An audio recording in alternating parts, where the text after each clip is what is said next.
तो ठीक है, चैप्टर हमारा कंप्लीट हो गया है। तो बस इस चैप्टर में देखिए ये एक आपको कोर्ट दिख रहा है, डिस्ट्रिक्ट कोर्ट है complex in Namchi, south Sikkim में है ये। और यहाँ पर कुछ जो इंपॉर्टेंट बात दी है इसको आप अंडरलाइन कर लेंगे।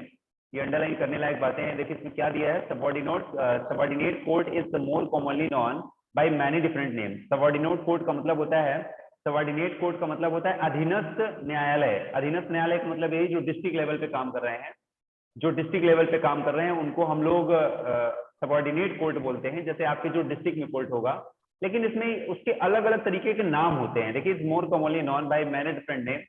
These include the trial court, कभी कभी इसको किसी जगह पर ट्रायल कोर्ट भी कहा जाता है ना। जैसा जहां पे कभी कभी कुछ विशेष उद्देश्य के लिए ही सबऑर्डिनेट कोर्ट की स्थापना की जाती है, जैसे मैंने आपको बताया था कि फैमिली कोर्ट भी होते हैं, है ना। अब ये देखिए, द कोर्ट ऑफ डिस्ट्रिक्ट जज, है ना, और द एडिशनल सेशन जज, the chief judicial magistrate and metropolitan magistrate and civil जज। इस तरह से ये अलग अलग जजेस जो हो रहे हैं और इन्हीं के अपने अलग अलग काम होते हैं। लेकिन इनमें जो सबसे बड़ा जो जज होगा डिस्ट्रिक्ट में, वो डिस्ट्रिक्ट जज होता है। जो डिस्ट्रिक्ट का जज होता है वो बड़े पावर पे होता है, मेन पे होता है। बाकी आप देखेंगे कि सभी जो जजेस हैं बड़े बड़े शहरों में, देखो छोटी एक ही प्रॉब्लम तो आती नहीं है। अगर एक ही कोर्ट होगा तो पता चले पूरे शहर के जितने भी लाखों लोग हैं वो सब वही उसी कोर्ट में आ जाएंगे, तो कोर्ट कहाँ से डिसीजन दे पाएगा। इसलिए कोर्ट को बांट दिया गया है, उसके काम के हिसाब से छोटे छोटे कोर्ट को बांट दिया गया। किन कोर्ट की बात कर रहे हैं हम सबऑर्डिनेट कोर्ट की बात कर रहे हैं। सबऑर्डिनेट कोर्ट की यानी जो डिस्ट्रिक्ट वाले कोर्ट होते हैं ना, उन्हीं के कई सारे पार्ट कर दिए गए हैं एक ही शहर में, छोटे छोटे। मान लीजिए किसी कोई फैमिली में लड़ाई झगड़ा है आपस में, तो वो फैमिली कोर्ट में चला जाएगा। कोई दूसरा कोई मामला है, मान लीजिए कोई और कोई भी मामला है, डिवोर्स वाला कोई मामला है, तो वो उसके लिए अलग से एक समझौता जो होता है वहां पे, तो वो वाले कोर्ट में हो जाएगा, है ना। इस तरह से छोटे छोटे पार्ट उनको डिवाइड कर दिया गया है, जिससे जो पॉपुलेशन जनसंख्या वो बढ़ जाए थोड़ा सा, ठीक है ना, और कोर्ट को थोड़ा सा राहत मिले, आराम मिले। उसको पता चले हजारों लोग उसी में जो है एक ही कोर्ट में जाके बैठे हुए हैं। क्योंकि आपको पता है कि हम लोग घर में बैठे हैं, लेकिन शहरों में और यहाँ बाहर से देखने से समझ में ये जरूर हमें आता है कि बहुत सारे लोग होते हैं आजकल आराम से, कोई कहाँ जी रहा है ना। छोटी मोटी समस्याओं को लेकर तुरंत कह देते हैं कि हम तुम्हें कोर्ट में वहां देखेंगे, है ना, तो पहुंच जाते हैं सब लोग, है ना। क्या किया जाएगा उसका। अब देखिए नेक्स्ट बात इंपॉर्टेंट जो आई है, ये क्वेश्चन बनता भी है आपके एग्जाम में भी पूछा जाता है। जो ऊपर क्वेश्चन दिए रहते हैं ना आपकी बुक में, आपको छोटा सा एक ट्रिक बता दूं, आपको सिविक्स और अच्छे से तैयार हो जाएगी एग्जाम के लिए। ये जो क्वेश्चन दिए रहते हैं ना ऊपर, what are the different branches of the legal system, सीधे सीधे यही क्वेश्चन पूछ लिए जाते हैं। ऐसे बहुत सारे क्वेश्चन हर चैप्टर में दिए रहते हैं। और एनसीईआरटी की खास बात होती है कि जो चीज वो पढ़ाना चाहता है उसको पहले ही क्वेश्चन के रूप में आपके सामने डाल देता है कि आप वहां से देख लीजिए कि आप पढ़ने क्या जा रहे हो। अब आप यहाँ पढ़ने क्या जा रहे हो, यहाँ पढ़ने, ये हेडिंग नहीं डालता, सीधे क्वेश्चन ही डाल देता है, वही उसकी हेडिंग होती है। अब अगर ये यहाँ पर ये डाल देता कि different branches of the legal system, तो थोड़ा सा आपको समझ में तो आता, लेकिन थोड़ा सा डाउट रहता। लेकिन उसने सीधे सीधे क्वेश्चन बना दिया कि what are the different branches of legal system, तो आप क्यूरियस हो गए, आप क्यूरियस हो गए कि अरे यार हाँ, ये different branches of legal system क्या होता है, लीगल। तो अब जब पढ़ेंगे ना तो आपको समझ में आएगा कि हाँ क्या है। तो कुल मिला के समझने वाली बात ये थी कि लीगल सिस्टम का मतलब होता है जो हमारी विधि व्यवस्था है, कानूनी व्यवस्था है, कानून की। लीगल का मतलब ही होता है वैध, विधिक। विधि मतलब कानून, विधि हिंदी में कहते हैं और उसको हम लोग इंग्लिश में लीगल बोल रहे हैं। तो विधि सिस्टम का मतलब विधि जो व्यवस्था है, लीगल सिस्टम है आपका, उसकी डिफरेंट ब्रांचेस भी होती हैं क्या, तो बिल्कुल डिफरेंट ब्रांचेस भी होती हैं, उसकी डिफरेंट ब्रांचेस भी होती हैं। कौन कौन सी ब्रांचेस हैं, आइए देखते हैं। जो पहली ब्रांच है हमारी क्रिमिनल लॉ, दूसरी है हमारी सिविल लॉ। हालांकि मैंने आपको क्लास 7th में जब मॉरल वैल्यू पढ़ाया था तब मैंने ये समझाया हुआ था कि क्रिमिनल लॉ क्या होता है, सिविल लॉ क्या होता है। आप लोगों को जो बच्चे हैं, नए बच्चे हैं और जो पुराने भी हैं, अगर वो देखना चाहें तो अभी भी वो वीडियो यूट्यूब में पड़ा हुआ है, क्लास 7th में मॉरल वैल्यू के नाम से पहला ही चैप्टर है, उसी में मैंने डिटेल में पहला फर्स्ट वीडियो उसमें बताया हुआ है क्रिमिनल लॉ, सिविल लॉ, कैसे आपको और भी बहुत सारी चीजें उसमें एक्स्ट्रा नॉलेज है, वहां से भी आप इसको पढ़ सकते हैं, समझ सकते हैं। बाय द वे, जो मोटे तौर पर आपको समझना है कि डिफरेंट ब्रांचेज में मोटे तौर पर दो बातें याद रखिए, एक होता है क्रिमिनल लॉ और दूसरा होता है सिविल लॉ। अब ये क्या होता है, ये इसलिए होता है कि कोर्ट के टाइप बनाए गए हैं, कोर्ट के टाइप बनाए गए हैं, एक ही कोर्ट नहीं है। एक ही, जैसे पहले तो हमारा डिस्ट्रिक्ट कोर्ट हो गया। डिस्ट्रिक्ट कोर्ट में शहरों में बहुत बड़ी जनसंख्या है तो वहां पर बहुत सारे छोटे छोटे कोर्ट भी बना दिए जाते हैं, मैंने आपको बताया, वो तो एक अलग मैटर हो गया। अब जो मेन कोर्ट की बात करते हैं हम, कि मान लो हमारा कोई डिस्ट्रिक्ट कोर्ट है, ठीक है, मान लो हमारा कोई डिस्ट्रिक्ट कोर्ट है, ये सब चीजें डिस्ट्रिक्ट कोर्ट में ही हो रही है, ठीक है। हाई कोर्ट आपका एक ही होगा, हाई कोर्ट आपका एक होगा, हाई कोर्ट में वहां पर हाई कोर्ट में ही वहां ब्रांचेस अलग अलग बटी हुई, एक अलग मैटर है, लेकिन हाई कोर्ट आपका पूरे स्टेट का एक ही होगा, ठीक है। उसकी जो पीठ है, उसका जो ब्रांच है, वो एक हाई कोर्ट नाम से दूसरा हो सकता है, हाई कोर्ट नाम से ही दूसरा एक बेंच हो सकती है। जैसे उत्तर प्रदेश का हाई कोर्ट कहाँ है? इलाहाबाद में है, प्रयागराज में, ठीक है, लेकिन उसका एक बेंच कहाँ पे? लखनऊ में है। क्यों? क्योंकि इतना बड़ा उत्तर प्रदेश है, इतनी पॉपुलेशन है, लखनऊ के, सोचो कि लखनऊ के आसपास रहने वाले लोगों को, उसके पीछे जो और डिस्ट्रिक्ट बने हुए हैं, वो सारे लोग अगर वहीं पर अपने मामला सुलझा लें तो उनको इतनी दूर चलकर यहाँ इलाहाबाद तक नहीं आना पड़ेगा। वो काम वही है, जो हाई कोर्ट के जज यहाँ बैठते हैं, उन्हीं जजों में से एक जज को वहां बैठाया जाता है। सिंगल बेंच डबल बेंच वही बना दी जाती है, ठीक है, कि मतलब सिंगल बेंच का मतलब एक जज, डबल बेंच का मतलब दो जज। लेकिन मैं दूसरी बात बता रहा हूं आपको, मैं ये बता रहा हूं कि हाई कोर्ट अपना पार्ट डिवाइड करके एक बेंच वहां डाल सकता है, लेकिन है वो हाई कोर्ट ही, ठीक है। लेकिन यहां पर हम समझ क्या रहे हैं, यहां पर हम डिस्ट्रिक्ट कोर्ट को दो भागों में बांट रहे हैं। डिस्ट्रिक्ट कोर्ट में दो बातें आपको देखने के लिए मिलेंगी, एक डिस्ट्रिक्ट कोर्ट आपको मिलेगा क्रिमिनल लॉ वाला, एक मिलेगा सिविल लॉ का। मतलब ऐसा कोर्ट जहां पर क्रिमिनल लॉ, क्राइम, अपराध से संबंधित जो व्यक्ति अपराध करेगा उसकी सुनवाई किस कोर्ट में होगी? डिस्ट्रिक्ट कोर्ट के क्रिमिनल लॉ। उस कोर्ट का क्या नाम हो जाएगा? उस कोर्ट का नाम हो जाएगा आपका यही क्रिमिनल कोर्ट हो जाएगा। क्या हो जाएगा? क्रिमिनल कोर्ट हो जाएगा। और जो जहां पर सिविल वाले मामले सुने जाएंगे उसको सिविल कोर्ट बोल देंगे हम लोग। क्या बोल देंगे? Civil court. तो इसका मतलब हो गया सिविल कोर्ट। अब दोनों बातें अलग होती है ना, कोई तो अब देखिए उसमें क्या होता है, देखिए इसमें कौन कौन से मामले आते हैं, देखिए इसमें दिया है फॉर एग्जाम्पल कौन कौन से मामले आएंगे। थेफ्ट, जैसे कोई चोरी करेगा, तो डिस्ट्रिक्ट के किस कोर्ट में जाएगा? वो क्रिमिनल कोर्ट में जाएगा, ठीक है। कोई हैरेसिंग कर रहा है, हैरेसिंग ऑफ अ वुमेन, है ना, किसी वुमेन को परेशान करना, छेड़खानी करना, है ना, अब्यूज करना, उनको मारना पीटना, ऐसे लोग कहाँ जाएंगे? क्रिमिनल में ही जाएंगे, ठीक है ना। डाउरी वाला मैटर, दहेज वाला जो मैटर है, ये कहाँ जाएगा? क्रिमिनल में ही जाएगा। डाउरी से जो डेथ हो रही है या बाकी जो चीजें हो रही है, क्रिमिनल में जाएगा। मर्डर किसी ने कर दिया, है ना, छोटी मोटी चीजों को अंजाम नहीं दिया, किसी बहुत बड़ा अंजाम दे दिया, मर्डर ही कर दिया, तो वो क्रिमिनल कोर्ट में जाएंगे। तो कोर्ट के टू पार्ट्स हो रहे हैं डिस्ट्रिक्ट में, क्रिमिनल कोर्ट हो रहा है और एक सिविल कोर्ट हो रहा है। उसी से संबंधित क्रिमिनल लॉ बना हुआ है, सिविल लॉ। इनको जो सजा सुनाई जाएगी वो क्रिमिनल लॉ के तहत सुनाई जाएगी, क्रिमिनल वाला कानून लगेगा। और जो सिविल वाला लॉ होता है, ये थोड़ा सा क्रिमिनल लॉ से हल्का सा कम होता है। इसमें क्या होता है? इसमें फिजिकली और इकोनॉमिकली दोनों दंड दिए जाते हैं, लेकिन सिविल लॉ में क्या होता है? फिजिकली दंड बहुत कम, ना के बराबर इसमें दंड दिया जाता है। कौन सा? फिजिकली नहीं, इकोनॉमिकली मतलब आर्थिक, पैसे रुपए से रिलेटेड जो मामला होता है वो यहाँ पर उससे मामला होता है। जैसे कि इसमें कौन कौन सा मामला हो सकता है? जैसे जैसे कौन सा विवाद हो, जैसे कोई जमीन से संबंधित विवाद है, कोई जमीन खरीद रहा है, कोई बता रहा है कि इसने जमीन, मैंने इसको इतना पैसा दिया, इसने इतना चोरी कर लिया, इसने जमीन में इतना पैसा हड़प लिया हमारा। तो जमीन से संबंधित जो विवाद होगा ना, लैंड से रिलेटेड, लैंड की बेच में, खरीद में, कोई टैक्स वाला कोई मामला कोई हो रहा है, सब सिविल में जाएगा। अब देखिए परचेज ऑफ गुड्स, कोई सामान आप खरीद रहे हैं, है ना, वहां पर कोई प्रॉब्लम हो रही है। फॉर रेंट मैटर, किराए का मैटर, अगर मकान मालिक किराएदार वही आपस में किराए को लेकर लड़ाई झगड़ा कर रहे हैं, तो ये लोग क्रिमिनल लॉ में नहीं चले जाएंगे, क्योंकि मर्डर थोड़ी कर रहे हैं किसी का, ना किसी को पिटाई कर रहे हैं, ऐसे का मैटर है, कोई नहीं दे रहा है, बहुत समय से रह रहा है, तो ये सब कहाँ जाएगा? सिविल वाले कोर्ट में जाएंगे, ठीक है। डिवोर्स वाला मामला, किसी को कोई तलाक देने वाला मामला है, तो इस कहाँ जाएगा? सिविल लॉ में जाएगा। ध्यान दीजिएगा, डिवोर्स वाला मामला सिविल लॉ में जाता है, जबकि डाउरी वाला मैटर कहाँ जा रहा है? क्रिमिनल लॉ में जा रहा है। अब बताइए मुझे, इतनी बात समझ में आई आपको कि नहीं? Yes sir.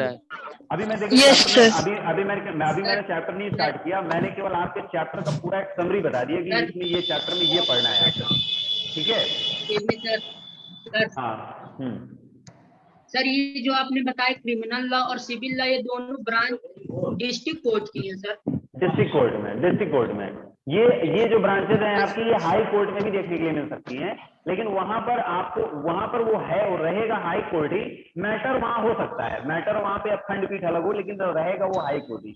लेकिन यहाँ पर अगर आप डिस्ट्रिक्ट में जाएंगे तो वहां पर आपको अलग अलग कोर्ट बने हुए दिख जाएंगे। जैसे कि आप करवी में जो बच्चे रह रहे हैं, करवी में वो जाएंगे वहां के कोर्ट को, डिस्ट्रिक्ट कोर्ट को देख सकते हैं, तो एक तरफ बाहर में हिंदी से लिखा हुआ है बोर्ड में दीवानी न्यायालय, एक तरफ लिखा हुआ है फौजदारी न्यायालय। अच्छा हाँ, एक और बात सुन लीजिए, इसको हिंदी में फौजदारी कहते हैं, क्रिमिनल को हिंदी में क्या बोलते हैं, फौजदारी वाला मामला। आप अपने घर में जो चर्चा सुनेंगे कभी किसी मामले से, वो फौजदारी सुनेंगे, क्रिमिनल नहीं सुनेंगे। तो आप सोचेंगे ये तो हमें पढ़ाया ही नहीं गया। इसकी हिंदी होती है फौजदारी, याद रखिएगा। क्रिमिनल लॉ को बोलते हैं फौजदारी कानून और सिविल लॉ को बोलते हैं दीवानी कानून। दीवानी, ठीक है, दीवानी कानून। दीवानी का मतलब राजस्व, टैक्स वाला मैटर, जमीन वाला मैटर, डिवोर्स वाला मैटर, रेंट वाला मैटर, ये सब सिविल में आ जाता है। अब देखिए सर अगर किसी को केस करना हो, अभी केस सर करिए अगर थोड़ा, किसी को बताइए जल्दी बोलिए। सर अगर किसी को केस करना हो तो सर अगर वो डायरेक्ट हाई कोर्ट में चला जाएगा तो उसको सर सुना जाएगा उसका केस? उसको वहां से भगा दिया जाएगा, उसको कोर्ट जो है उसका मामला तुरंत खारिज कर देगी और डांट भी फटकार भी लगाएगी, कहेगी तुम किस स्टेट से, किस डिस्ट्रिक्ट से आए हो। तो बताओगे आप सर मैं चित्रकूट से आया हूँ, तो बोलेंगे चित्रकूट के डिस्ट्रिक्ट कोर्ट में आपने क्यों नहीं संज्ञान लिया है, आप सीधे डायरेक्ट हमारे यहाँ क्यों आए। दोबारा से याद रखिएगा, नहीं तो आपको सीधे किसी भी कोर्ट में जाने की अनुमति नहीं दी जाएगी। ऐसा वहां से बोलकर आपका स्वागत कर दिया जाएगा, ठीक है। पहले जो होता है डिस्ट्रिक्ट कोर्ट में ही होता है मामला, इसके बाद फिर हाई कोर्ट में जाएगा।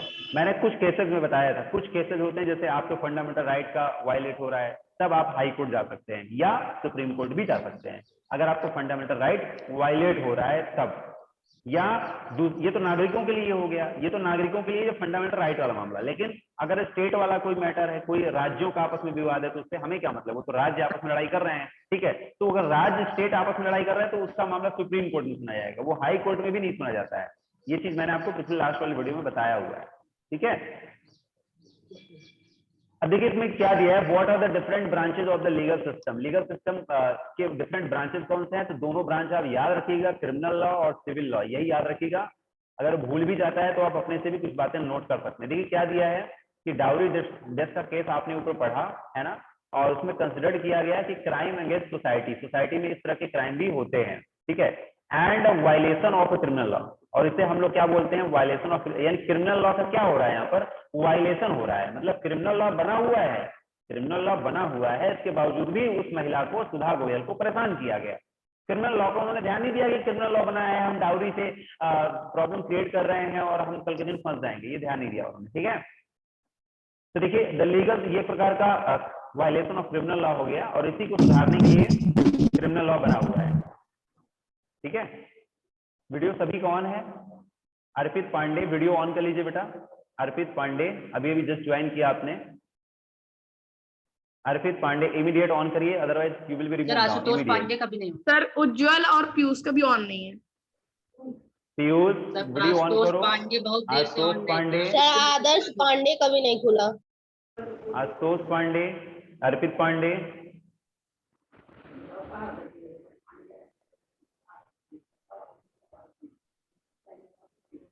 नहीं ऑन हुआ अभी, है ना। आशुतोष पांडे और पीयूष का सर। अर्पित पांडे थे। अर्पित अर्पित अर्पित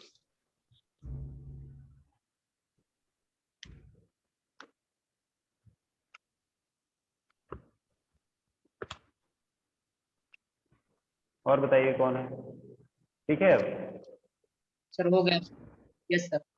बता देना क्या नहीं तुम अभी। Yes sir. कैमरे की तरफ आवाज कर रहे हो आप। सर खुद सो जाता है तो क्या बताएगा। हाँ चलिए ठीक है, ये सब चीजें फोन में बात कर लिया करिए एक दूसरे से, ठीक है।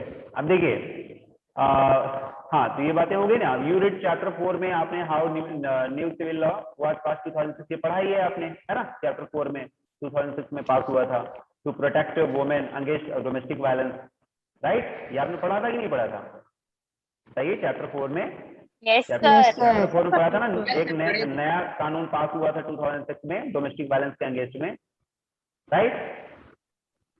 यस अब देखिए एग्जाम में भी सर आया था। Yes sir. अब देखिए क्रिमिनल एग्जाम लॉ में भी आया था। ओके। अब देखिए क्रिमिनल लॉ को देखिए, क्रिमिनल लॉ और सिविल लॉ। अब तो ये समझ में आ जाएगा ना आपको, चलिए देख लेते हैं। Deals with the conduct of act that law defines और ऑफेंसेस। इसमें कैसा एक्ट होता है, क्या क्या संचालित होता है, क्या क्या इसमें डील होता है, तो आप बोलेंगे कि सर इसमें लॉ हमारा जो डिफाइन होता है ऑफेंसेस, ऑफेंसेस मतलब इसमें जो अगर कोई आपने किया, इसके तहत अगर आपने कोई काम किया है तो अपराध माना जाता है। क्रिमिनल लॉ के तहत अगर आप कोई काम कर रहे हैं तो सीधे तौर पर अपराध माना जाता है। ऑफेंसेस का मतलब होता है अपराध, ठीक है ना। अपराध जब किया है आपने तो छोड़ा नहीं जाएगा, ठीक है। उसमें आपको फिजिकली या इकोनॉमिकली दोनों तरह से पनिश किया जा सकता है। फॉर एग्जाम्पल जैसे theft, harassing, women to bearing, ये सब मैंने आपको बता दिया है। ये तो अब आपको ये समझना है कि कैसे मामले किस लॉ में आते हैं, ये आपको याद रखना है कि कौन से मामले किस लॉ में आते हैं। अब जैसे civil law deals with any harm, injury और राइट ऑफ इंडिविजुअल लॉ, अब इसको अंडरलाइन करिएगा। ये दोनों ही लाइनें इंपॉर्टेंट है अपने आप में। पहला इसमें देखिए डील्स विद कंडक्ट और एक्ट, इसमें वो चीजें संचालित होती हैं, एक्ट होते हैं दैट लॉ डिफाइंस ऑफेंसेस, जिसमें कानून क्या डिफाइन कर देता है कि वो मामला कैसा है, आपराधिक। तो आपराधिक मामले कहाँ आ रहे हैं, क्रिमिनल लॉ में आ रहे हैं। लेकिन इसमें कौन से मामले आ रहे हैं, इसमें मामले वो आ रहे हैं जब किसी को हार्म होता है, इंजरी होता है, क्या पैर में चोट वाली नहीं, राइट द ऑफ इंडिविजुअल, जब किसी व्यक्ति के अधिकार यानी कि उसके कैसे राइट जो उसको मिले हुए हैं, फंडामेंटल राइट जैसे उसको मिले वो वायलेट हो रहे हैं, तो वो सिविल लॉ में आ रहे हैं, ठीक है ना। इंजरी और right of the individual, for example dispute relating sale of land, purchase of goods, rent matter, divorce case, ये सारे मामले सिविल लॉ में आएंगे। क्लियर है। अब आपको कभी ये कंफ्यूजन नहीं होना चाहिए कि सर कौन से मामले किस में आएंगे। अब आपको अपने से आइडिया लगाना है कि कोई भी मामला देखिए सोसाइटी में कि ये मामला है, तो तुरंत सोचिए क्रिमिनल लॉ में आएगा, सिविल लॉ में आएगा, है ना। तो ये तुरंत आपको समझ में आ जाएगा। इट यूजुअली बिगिंस, अब इसमें देखिए क्रिमिनल लॉ में और क्या होता है। क्रिमिनल लॉ में अगर मान लीजिए किसी व्यक्ति ने क्रिमिनल लॉ के अंतर्गत वो फंस गया, उसने किया है ना, कोई ऑफेंस कर ही दिया, तो उसके खिलाफ सबसे पहले क्या होगी, लॉजिंग है ना, FIR होती है। देखिए FIR का फुल फॉर्म दिया है, जिन बच्चों को ना मालूम हो FIR का फुल फॉर्म याद कर ले यहाँ से, फर्स्ट इंफॉर्मेशन रिपोर्ट। कहते हैं ना हम तुम्हारी FIR कर देंगे, बोलते हैं ना तुम्हारी FIR कर देंगे। तो FIR का मतलब होता है फर्स्ट इंफॉर्मेशन रिपोर्ट, यानी पहली सूचना जब आप कोतवाली में पुलिस थाने में देते हैं वही होती है first information report. With the police के साथ में देते हैं। हु इन्वेस्टिगेट, पुलिस क्या करती है, इन्वेस्टिगेट करती है क्राइम के बारे में कि अच्छा कौन किया अपराध, चेक करती है, पता लगाती है। और फिर पुलिस का काम दंड देना नहीं है, आपको केवल पकड़ना है। वो एक अलग मैटर है कि पुलिस आपको फिर स्वागत कर देती है आपका, है ना। लेकिन पुलिस कोई राइट नहीं है, अधिकार नहीं है कि वो आपकी पिटाई कर सके। हाँ, लेकिन अगर आप भागने की कोशिश कर रहे हो, पुलिस को ही परेशान कर रहे हो, तो उस केस में पुलिस के पास अधिकार आ जाते हैं। आप ही लोग अपनी एक्टिविटी से पुलिस को अधिकार दे देते हो कि नहीं सर आप मारिए, पहले जब मारेंगे नहीं तब तक हम जाएंगे नहीं जेल। अगर आपने ऐसा किया तब तो फिर स्वागत करेंगे अगर आपको, है ना। लेकिन अगर आप चुपचाप, पुलिस आई पकड़ ले गई, आप चुपचाप चले गए, तो पुलिस आपसे कुछ नहीं बोलेगी, ठीक है। पुलिस को राइट नहीं है आपको मारने का। तो पुलिस को केवल क्या राइट है, इन्वेस्टिगेशन का राइट है उसको, ठीक है ना। इन्वेस्टिगेशन द क्राइम आफ्टर, और इसके बाद क्या करेगी, सीधे पुलिस क्या करती है, which case file in court, court में फाइल, जो आपकी फाइल है ना उसे फाइल कर देती है कोर्ट में। आपका जो केस है उसको फाइल करने का मतलब कोर्ट में दाखिला दे देती है। आपका मामला कोर्ट बताएगा कि इसके व्यक्ति के साथ में क्या करना है, ठीक है।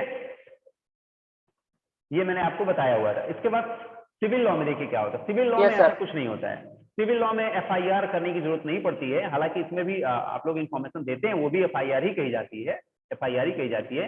लेकिन इसमें थोड़ा सा क्या होता है, देखिए इसमें petition has to be filed before the relevant court by the affected party only, यानी जिस पार्टी को कुछ नुकसान हुआ है, मान लीजिए कोई मकान मालिक है, उसका किराया नहीं दिया जाए तो मकान मालिक अफेक्ट हो रहा है। अगर मकान मालिक को किराया मिल रहा है, जबरदस्ती किराएदार को अभी रखा है, 1 महीने में तुरंत निकालना शुरू कर रहा है, तो इसमें किराएदार अफेक्ट हो रहा है। तो जो भी अफेक्ट पार्टी है वो को केस कर सकती है in rent matter, either the landlord, या तो कोई जमींदार है या तो टीनेंट का मतलब वही किराएदार, कोई भी फाइल इसमें कर सकता है। दोनों को छूट है, चाहे मकान मालिक कर दे या तो किराएदार कर दे, दोनों को छूट है, नुकसान हुआ है तो।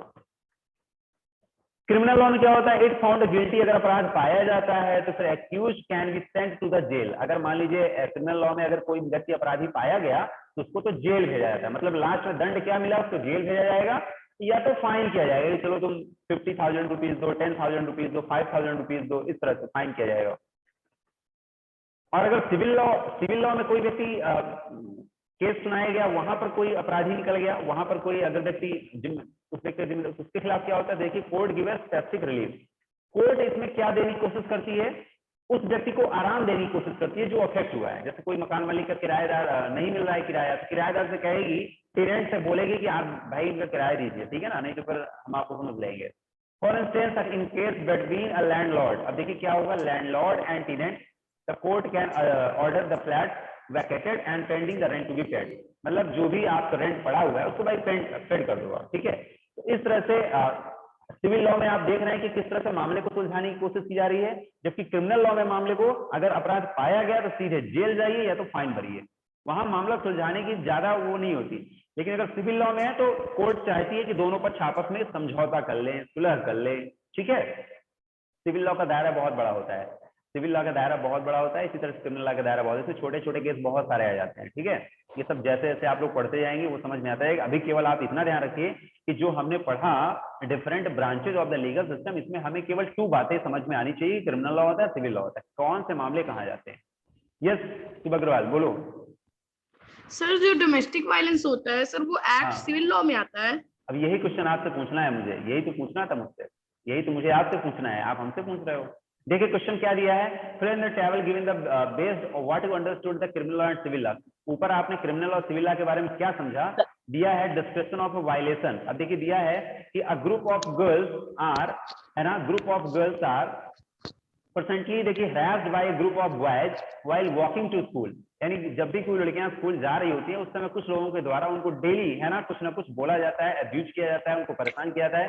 तो ऐसा मामला ब्रांच ऑफ लॉ किस कानून में जाएगा, क्रिमिनल लॉ में जाएगा कि सिविल लॉ में जाएगा, आप बताइए। क्रिमिनल लॉ में। क्रिमिनल लॉ क्रिमिनल लॉ में सर।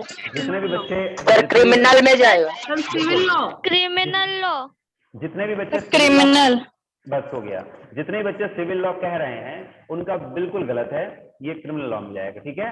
और देखिए प्रोसीजर टू बी फॉलोड, आपको पता ही है कि अगर प्रोसीजर क्या होगा, FIR होगी सबसे पहले, है ना, प्रोसीजर नीचे दिया था, FIR होगी, फिर सुनवाई होगी, अपराधी पाए जाने पर सीधे आपको जेल भेजा जाएगा, है ना।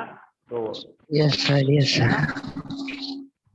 तो अब देखिए नेक्स्ट क्या है, a tenant who is being forced to move out और file a case in court against the landlord, ये वाला मामला कहाँ जाएगा, civil law. Civil law civil law civil law, बिल्कुल सिविल लॉ ये सिविल लॉ में जाएगा, ठीक है। अब देखिए आप शुभ अग्रवाल आपको आंसर मिल गया होगा, डाउरी सिस्टम वाला मैटर किस में जाएगा, क्रिमिनल लॉ में जाएगा। किस में जाएगा बेटा, क्रिमिनल लॉ में जाएगा। Criminal law.